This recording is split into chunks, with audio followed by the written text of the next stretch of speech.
자, 시작하자. 138쪽입니다. 얘들아, 138쪽 제일 처음에 어느 기관이 나옵니까? 사법부. 법원이라고도 표현이 되어 있다. 맞지요? 우리나라 법원은 뭐로 구성되고? 법관으로. 법관은 사람이다. 맞지요? 법관이라는 사람들로 구성되고, 법원은 사법부니까 뭘 행사한다? 사법권을 행사한다. 그리고 밑에 사법권의 의미가 나오니까 이런 부분은 꼭 밑줄 쳐야 되겠네요. 사법권이란 그렇지. 분쟁 해결을 위해 법을 적용하는 국가작용인 사법에 관한 권한으로 민사, 형사 재판에 관한 재판권을 의미한다. 요게 사법권 의미 나오네. 밑줄 쳐놓고 빨리 넘어가는 거지요. 쌤 솔직히 양심에 따라 지금 고백하자면 쌤 1번 문제 너무 쉬운 문제인데 틀려버렸어요. 왜 그러냐면 쌤 1문단 끝까지 읽지 않았어요. 쌤 약간 금방 떨었어요. 그래서 그 밑에 놓쳤는데 쌤님이 놓친 부분은 맞아요. 사법권 독립이 보장되어야 한다. 그래서 사법권 독립에 대한 이야기가 있었는데 쌤 이거 금방 떨다가 밑에서 두 번째 줄 끝까지 안 읽어서 1번 문제 틀렸어요. 그래서 쌤 고백합니다. 쌤의 실수를 고백하는 건 어쨌든 여러분들은 끝 문장까지 읽어야 되는 거야. 왜? 즉 이런 중요한 접속사도 나오니까. 자, 이 문단. 그래서 재판을 하기 위해 법원에 가야 될 경우 어느 법원부터 간다? 지방법원부터 간다. 지방법원은 무슨 재판을 주로 담당한다? 1심 재판을 주로 담당한다. 그래서 지방법원에서는 다양한 사건들을 처리하는데 민사, 형사, 재소전, 화해도 맡는다. 그래서 쌤 요거를 이렇게 괄호로 쳐놨어요. 지방법원에서 하는 일이라고. 자, 그럼 2문단까지 정리하고 넘어갑시다. 1문단 사법권의 개념과 기능, 민사, 형사, 행정에 대한 무슨 권? 재판권. 사법권, 재판권 다 될 것 같아요. 2문단 지방법원은 몇 심을 담당한다? 1심 법원이다. 그래서 민사, 형사, 화해 사건도 담당한다. 자, 3문단 갑시다. 고등법원은 얘들아 지방법원에서 나 지방법원 판결을 못 받아들이겠다. 불만 있는 경우 항소 요런 법적인 용어는 체크해야 됩니다. 아마 여러분들 많이 놓쳤을 거예요. 그렇지만 이거는 법적인 용어잖아. 지금 법과 관련된 지문이 나왔는데 그래서 항소 하면 2심 법원 갑니다. 여기에서 여러분들 중학교 수준이라서 항소 이런 거는 문제 안 나왔어요. 보기로 안 나왔지만 그래도 이런 법적인 용어는 체크해야 돼. 항소한 사건은 2심 법원으로 갑니다. 맞지? 그럼 얘들아 1심 지방법원에서 2심을 담당하는 고등법원으로 가는 그 과정을 뭐라고 한다? 선거소송. 그러니까 방금 체크한 무슨 사건? 지방법원에서 고등법원으로 그렇지. 항소하면 항소한다. 그렇지. 민사재판이나 형사재판에 선거소송에 관련된 재판도 2심 법원에서 다룬다고 되어 있어요. 이런 거 밑줄 치고 나중에 문제 풀 때 다시 찾아서 돌아오면 됩니다. 자, 그럼 대법원은 우리 쌤이랑도 배웠다. 사법부 최고기관으로 3심제를 담당하는 세 번째 재판을 담당하는 곳이다. 맞지요? 네. 대법원 판결에는 더 이상 이의를 제기할 수 있을까 없을까? 없어. 마지막 단계니까. 그래서 접속사 그런 만큼 판결 과정에서 대법관들끼리 견해가 의견이 다르면은 대법원장이 재판장이 되고 나머지 대법관 중 3분의 2 이상이 참여한 합의체에서 판결을 한답니다. 그렇구나.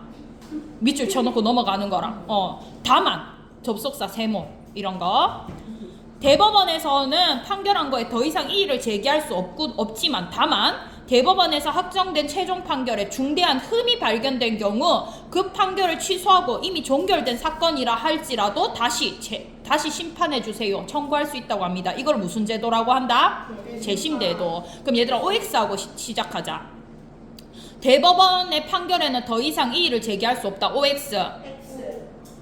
사법부의 최고기관으로 대법관의 판결에는 더 이상 이의를 제기할 수 없다. OX. 제일 마지막 단계니까 그렇겠지. 그렇지만 그 판결에 중대한 흠이 있을 경우 재심 제도를 할 수 있다. OX. 그렇지. 그래서 더 이상 이의를 제기할 수 없는 게 원칙이지만 다만 예외적으로 재심 제도를 할 수 있다는 겁니다. 자, 그러면 정리하고 넘어가자. 3문단 고등법원은 몇 심을 담당하는 법원? 2심. 그렇지. 3심 법원을 담당하는 건 누구? 대법원. 그렇지. 잘하네. 저번 시간보다 훨씬 낫다. 4문단 갑시다. 그 밖에도 접속사 그 밖에도 그러니까 지방법원, 고등법원, 대법원 말고도 그 밖에도 무슨 법원, 무슨 법원, 무슨 법원이 있습니까? 특허법원, 행정법원, 가정법원 있습니다. 맞지요? 우리가 중학교 책이라서 이렇게 진하게 표시되어 있지만 실제 모의고사 시험지에는 이렇게 진하게 색깔 표시 안 해준다고 했습니다. 맞지요? 자, 특허법원은 무슨 건과 무슨 건을 담당한대? 특허권과 상표권. 그렇지. 행정법원은 우리도 배웠지만 여기 친절하게 다시 나와 있어. 국가나 행정기관에 를 대상으로 국민이 손해배상 요구를 등등을 할 수 있다. 그러니까 국가기관이 뭔 잘못을 했을 때 우리가 국가기관을 상대로 소송을 할 수도 있습니다. 가정법원, 가정에서 일어나는 사건을 담당하는데 밑에 세 가지 나오네. 소년보호재판 또 이혼이나 사과를 그 쭉쭉쭉쭉 가봐. 끝에 무슨 재판? 가사재판. 그 다음에 또 가정보호재판. 그렇지. 그럼 사문단 정리합시다. 특허법원은 무슨 건과 무슨 건을 담당한다고? 특허권. 그렇지. 특허권 들어가야 되겠네. 국가기관을 상대로 재판을 할 수 있다. 무슨 재판? 무슨 법원? 행정법원. 그렇지. 가정법원은 어디에서 일어나는? 가정에서 일어나는. 그래서 소년, 가사, 가정보호재판이 가정법원에서 이루어집니다. 좋아. 역시 사람이 많아야 된다. 저번보다 훨씬 낫네. 139쪽 오른쪽 가봅시다. 선생님 건방 떨다가 틀린 문제인데요. 정답은 몇 번이지 얘들아? 2번인데 사법권의 의미는 몇 문단에 있어? 1문단. 그렇지. 그래서 정답만 체크하는 게 아니라 몇 문단에서 나머지 보기들이 나오는지 연습이 돼야 된다 그랬다. 그래야지만 고등학교 올라갔을 때 내가 이 문제에 확신이 들어야지 다음 문제를 마음 편하게 풀 수 있고 속도도 붙습니다. 지방법원의 역할은 몇 문단에 나오니? 2문단. 그렇지. 사법권 독립이 필요하다. 이거는 몇 문단에 나오니? 1문단. 1문단 끝에 나오는데 선생님이 끝까지 안 읽어서 건방 떨다 틀렸어요. 5번에는 몇 문단에 나오나요? 가정법원에서 다루는 재판. 가정법원은 4문단에 나오네요. 2번에 정답 몇 번 했나요? 4번 했나요? 한번 살펴봅시다. 고등법원은 민사재판과 형사재판만을 다룬다. OX. X. 재판만을 다룬다. X. 얘들아 몇 문단에 있었니? 그렇지. 3문단에 있었어. 3문단 위에서 두 번째 줄 민사재판이나 형사재판 외에 무슨 재판도 다룬다? 선거소송에 관련된 재판도 다룬다. 이런 거는 글을 읽을 때 놓쳤던 정보라도 이번에 1번 보기를 보고 다시 이 지문으로 돌아가서 체크하면 됩니다. 자, 2번 대법원의 판결은 대법관의 전원 합의에 의해서 이루어진다. X. 아까 몇 분의 몇 이상? 3문단에 3분의 2 이상이라고 돼 있잖아. 그래서 전원은 아닙니다. 자, 사법권은 대법원 외에 다른 국가기관에서 행사할 수 없다. X. 얘들아 무슨 법원도 있었는데 대법원까지 가기 전에 지방법원, 고등법원 그래 다 거치잖아. 대법원 말고도 특허법원, 행정법원, 가정법원 있었잖아. 그러니까 3번 보기는 대법원 외에 다른 국가기관에서 행사할 수 없다. 이거는 너무나 틀린 보기. 자명하게 4번 정답 맞습니다. 행정기관을 개인이 행정기관을 대상으로 한 소송은 행정법원에서 맡는다. 이거 몇 문단에 있었습니까? 4문단. 행정법원에 정확히 뭐 하는 곳인지 4문단에 나와 있습니다. 자, 얘들아 소년보호재판은 만 20세 이상이라고 돼 있냐? 얘들아 그러면 소년보호재판 나오는 순간 이게 만 20세인지는 기억이 안 난단 말이야. 근데 우리는 그걸 알고 있어. 소년보호재판은 어느 법원에서 이루어졌는데 아까? 가정법원. 그럼 4문단에 가정법원 가봐야 돼. 가정법원에 가보니까 그 밑에 10세 이상에서 몇 세 미만? 19세 미만이라 되어 있잖아. 그래서 이런 보기를 풀 때는 만 20세였는지 아닌지는 모르겠는데 근데 만 20세 아닐 것 같은데 소년보호재판은 가정법원이었지. 그럼 가정법원 있는 4문단으로 바로 눈을 돌려서 10세 이상에서 19세 미만 요 나이만 한번 빨리 체크하면은 문제가 빨리 풀리는 겁니다. 이해되나요? 그래서 정답은 4번이었습니다. 윗글에서 기억이 재심제도인데요. 재심제도를 두는 이유를 추론할 때 가장 적절한 건 몇 번? 1번입니다. 잘못된 재판으로 침해된 국민의 권리를 구제하기 위해서. 그래서 대법원 판결은 더 이상 이의를 제기할 수 없지만 예외적으로 억울한 사람을 잘못된 재판을 했을 때 억울한 사람을 위해서 구제해줘야 되는 겁니다. 자, 그래서 얘들아 3번 문제는 왜 고난도냐 하면 옆에다 적어봅시다. 얘들아 추론 문제가 기문학에서 늘 나오는데요. 이런 문제는 늘 점수가 높을 수밖에 없습니다. 왜냐하면은 글에 확실히 정보가 드러나지 않아요. 그렇지만 우리가 합리적으로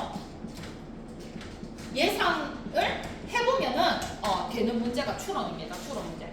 얘들아, 우리 쌤이 늘 비문학에 정확하게 근거가 있다고, 글 속에 근거가 있다고 했다, 없다고 했어? 항상 글 속에 근거가 있습니다. 근데 추론 문제는 글 속에 확실하게 그 문장이 정확하게 나오는 경우는 드물어요. 그렇지만 글에 확실히 나와 있지 않지만 합리적으로 예상해보면 가장 의도가 맞는 게 그 복입니다. 그게 1번 복이었다. 맞지요? 그래서 이런 거는 조금 배경 지식이 필요해요.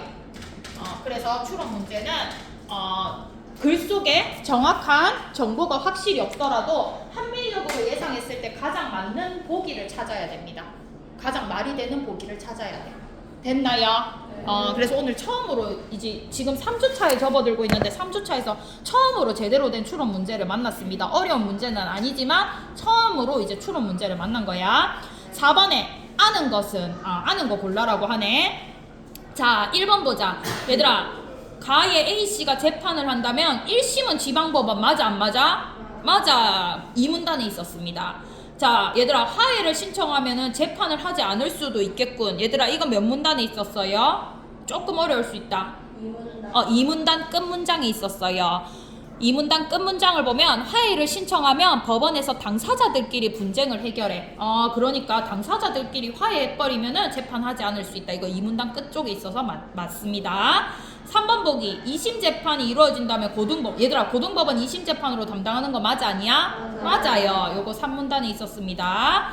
자, 4번 틀렸는데 가의 A, B, C와 달리 나의 DC는 모두 3번까지 재판을 받을 수 있겠군. 얘들아, 이건 선생님이랑 배웠던 3심제 기억하면은 이거는 완전히 틀린 복입니다. 얘들아, 3심제가 뭐였어? 몇 번까지 재판받을 수 있었어?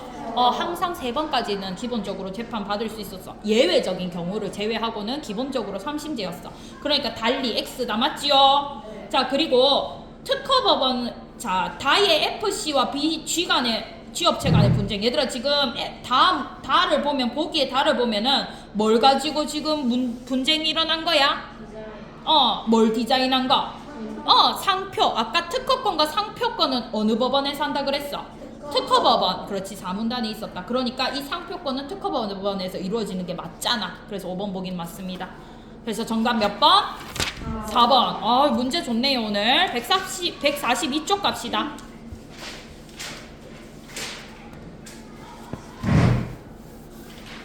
자, 142쪽 이제 헌법재판소 선생님이랑 배운 적 있지만 그게 배경 지식이 없더라도 142쪽을 지문을 보고 할 수 있어야 된다고 했었어. 142쪽 갈까? 좋아. 142쪽 얘들아, 제헌절은 뭘 기념하는 날? 헌법을 만들고 공포, 제정은 만들었다. 공포는 널리 알렸다. 제정과 공포를 기념하는 날입니다. 1948년 몇 월 며칠? 7월 17일. 그 이전에 임시정부 헌법이 있었지만 국민의 뜻을 모두 모아 제정한 것은 아니기 때문에 공식적인 헌법으로 보기는 어려워. 그래서 그 전에 임시정부의 헌법도 있었지만은 우리는 1948년 7월 17일이 제헌절이라는 말입니다. 근데 얘들아, 무슨 접속사 세모? 그러나. 그렇지.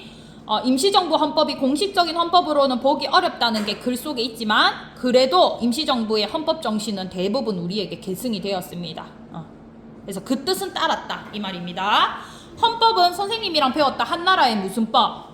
최고법. 그렇지. 헌법재판소, 이거 쌤이 시험에도 냈었는데 헌법의 해석과 관련된 분쟁을 다루는 헌법재판을 담당하고 있고, 뭐를 수호하고? 헌법 질서를 수호하고 동시에 국민의 기본권을 보장해주는 기관입니다. 좋아. 1문단 정리하자. 입법작용과 행정작용이 어디에 위배되지 않는지 판단한다.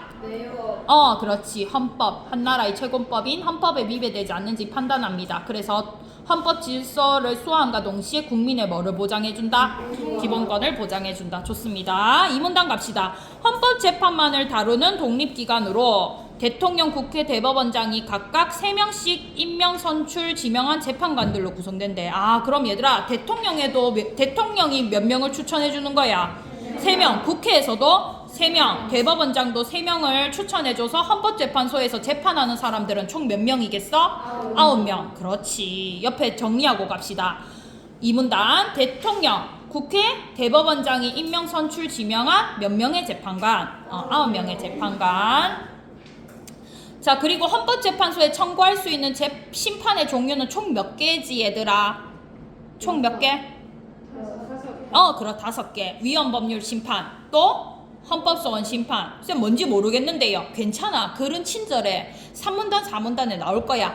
탄핵 심판, 또 정당 해산 심판, 또 권한 쟁의 심판. 그렇지. 그래서 얘들아 3문단에는 이 중에서 몇 개의 심판이 설명되어 있습니까?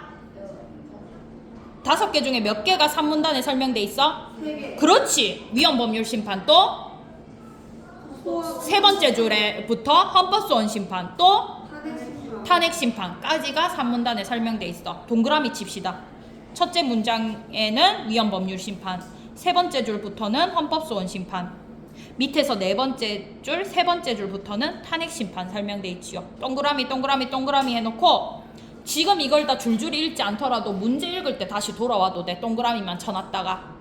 됐지요? 자, 그럼 4문단 가자. 무슨 심판 나와 있니? 첫 번째 줄 정당 해산 심판. 그렇지. 세 번째 줄에 권한쟁의 심판. 그렇지. 동그라미 쳐놓고 문제 풀 때 다시 돌아오면 돼. 줄줄이 안 읽어도.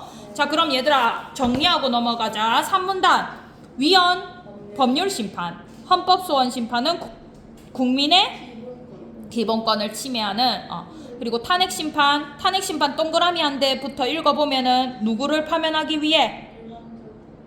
일반적으로 누구를 파면하기 위해? 그렇지. 징계로 처벌할 수 없는 고위 공무원을 탄핵할 수 있다. 됐지요? 자, 4문단 가자. 정당 해산 심판 동그라미 했었다. 맞지? 그 다음에 권한 쟁의 심판 동그라미 했었습니다. 자, 넘어가자. 143쪽에 1번 윗글에서 설명하고 있는 내용이 아닌 것은 정답 몇 번? 2번인데 왜 2번인지 1번부터 다시 보기. 문제 안 푼 친구들 특히 바로바로 지금 바로 찾아봅시다. 헌법의 위상, 헌법이 가지는 가치 몇 문단에 나와요?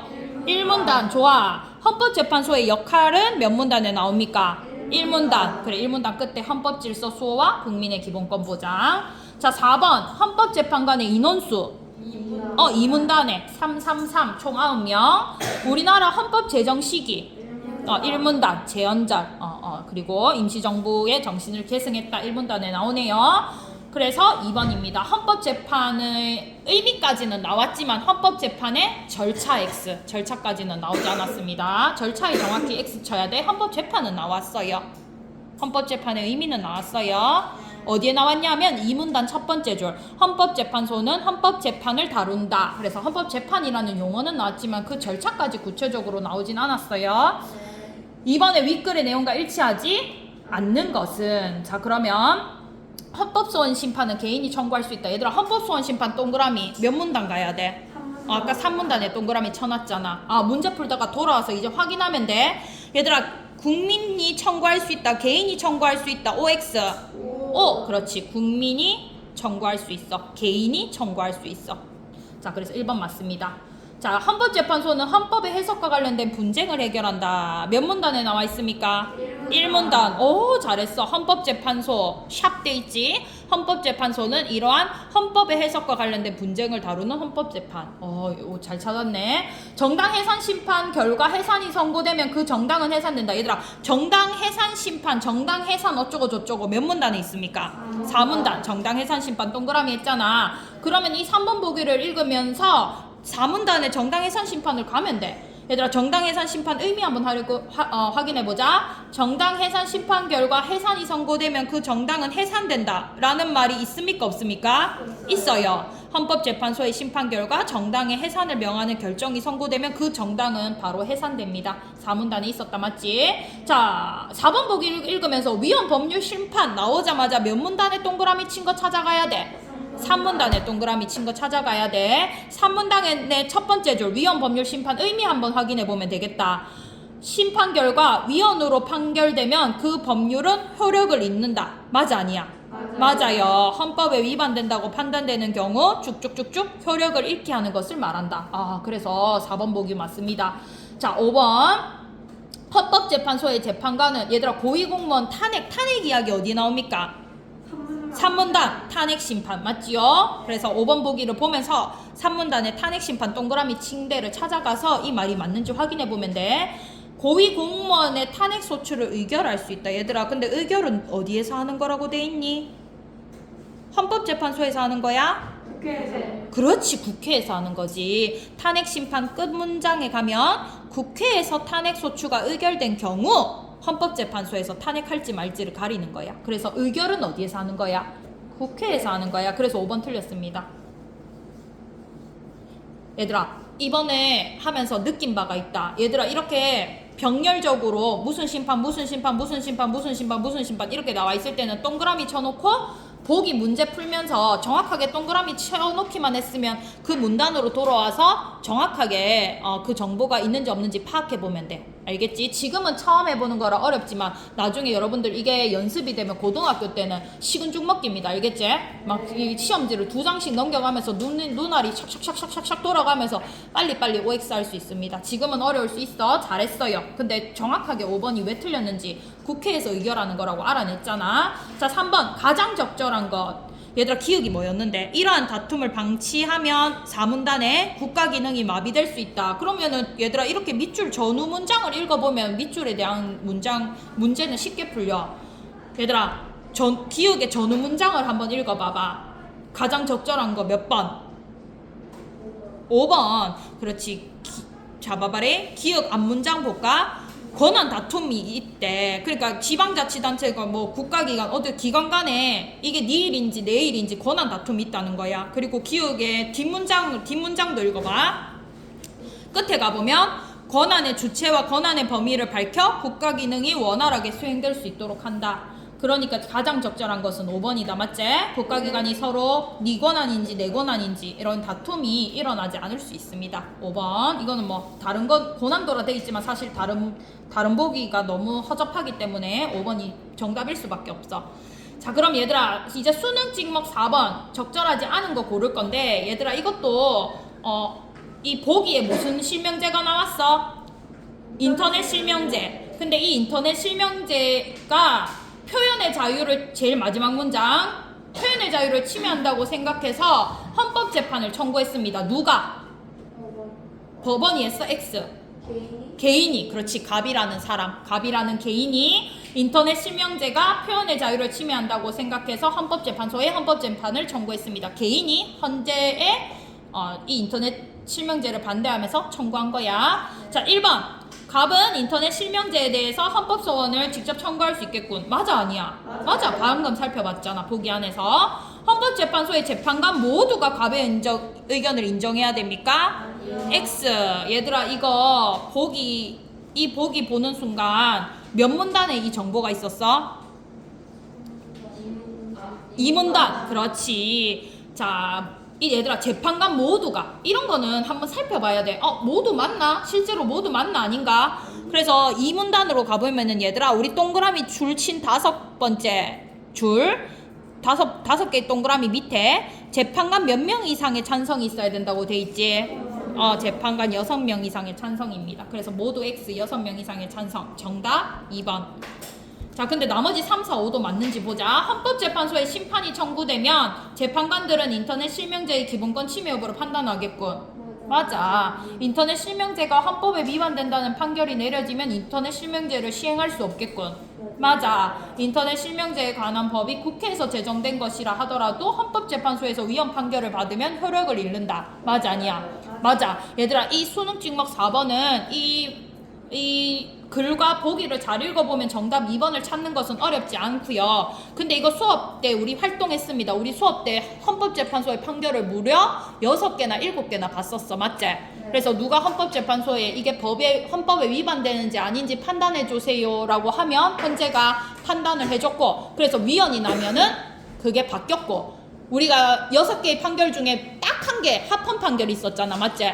이번 시험에서도 나왔었는데, 그렇게 합헌 판결이 내는 거는 바뀌지 않아도 된다. 우리 이미 배웠잖아. 그런 배경 지식이 있으면 이 보기를 접근하는 게 어렵지 않았을 거야. 근데 수업을 열심히 안 듣고 그런 배경 지식이 없는 친구들은 이 보기를 읽는 것부터가 너무 어렸을 거야. 갑이 인터넷 실명제를 헌법재판에 청구한다고, 표현의 자유 침해한다고, 뭔 소리? 이렇게 됐을 거야. 근데 우리는 배웠어.